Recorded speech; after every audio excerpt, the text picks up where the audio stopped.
ఉదయం 10 గంటలకి డయల్ 100 కాలు బాలానగర్ పోలీస్ స్టేషన్‌కి వచ్చింది. బాలానగర్ పోలీస్ స్టేషన్‌కి ఏమని వచ్చిందంటే ఆ కాల్‌ని మాకు సనత్నగర్ పోలీస్ స్టేషన్‌కి డైవర్ట్ చేశారు.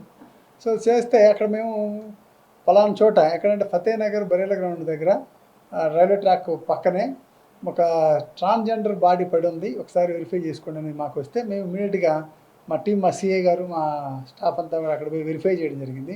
చేస్తే అక్కడ షీలా అనే ట్రాన్స్‌జెండర్ ఆమె పేరు 27 ఇయర్స్ తనకి. యాక్చువల్‌గా ఆమె పేరు షేక్ సాజిద్ అహ్మద్ అబ్దుల్లా అని అంతకుముందు పేరుండేది. ఇప్పుడు షీలాగా మార్చుకుంది. షీలా అనగానే మా నోన్ యాజ్ షీలా ఓన్లీ. ఉండేది షాపూర్ నగర్‌లో ఉంటుంది. సో, ఏమిటంటే మాకు వీళ్ళ కొంతమంది వీళ్ళ దగ్గర కూడా డబ్బులు ఇప్పుడు వీళ్ళ వృత్తి ఏంటంటే జనరల్‌గా కొంతమంది మంచి ప్రొఫెషన్‌లో కూడా ఉంటారు. డాక్టర్ ప్రొఫెషన్‌లో ఉంటారు. తర్వాత మంచి జాబ్ చేసేవాళ్ళు ఉన్నారు. హైర్ ప్రొఫెషనల్స్ ఉన్నారు. కొంతమంది తెలిసి తెలియదంటే కొంచెం బెగ్గింగ్ చేస్తుంటారు. సెక్స్ వర్క్ కూడా కొంతమంది చేసేవాళ్ళు ఉన్నారు. అందరని కాదు, కొంతమంది.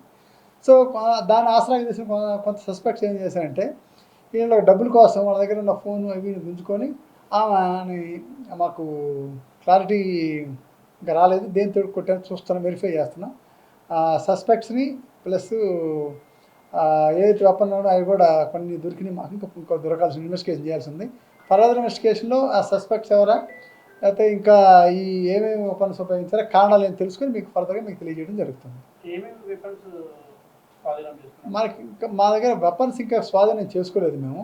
మాకు తర్వాత దాంతో మాకు పైకి అనే కారణాలతో కట్టెతోడు కొట్టినట్టు అనిపిస్తుంది. ఇంకా అష్యూరెన్స్ క్లారిటీ రాదు నాకు. ఇంకా ఏమో ఒకసారి వెరిఫై చేస్తాం. ఇన్వెస్టిగేషన్ ప్రాసెస్ ఉంది కాబట్టి కరెక్ట్గా చెప్పలేము మేము. ఏం చెప్పినా కూడా కరెక్ట్ కాదు అది. మేము ఇన్వెస్టిగేషన్ చేసిన తర్వాత ఏంది అసలు వెపన్ ఏమైనా వాడారా, ఇంకా వేరే రీజన్స్ ఏమైనా ఉన్నాయా, ఇంకేం వెపన్స్ ఏమైనా వాడారా అన్నీ కూడా తెలుసుకొని మీకు కూడా ఇన్వెస్టిగేషన్ అయిపోయినట్టు మీకు ఇన్ఫార్మ్ చేయడం జరుగుతుంది.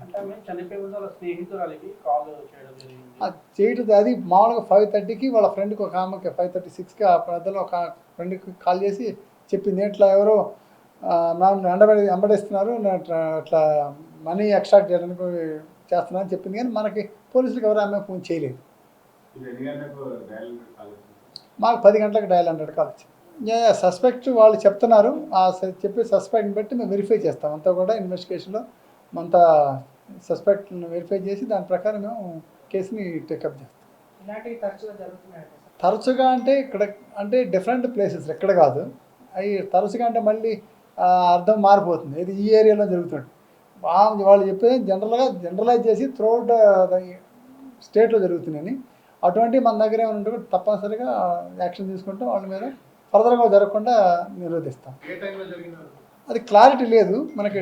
టైమ్ ఆఫ్ అఫెన్స్ని బట్టి మనకి ప్రాబ్లీగా కరెక్ట్గా ఎగ్జాక్ట్ చెప్పలేం. బట్ 5:36 లోపు జరిగి ఉండొచ్చు. పోలీస్ టీం వచ్చారు. మనకు దగ్గర సీన్లో కూడా కొంత సీజ్ చేసాం.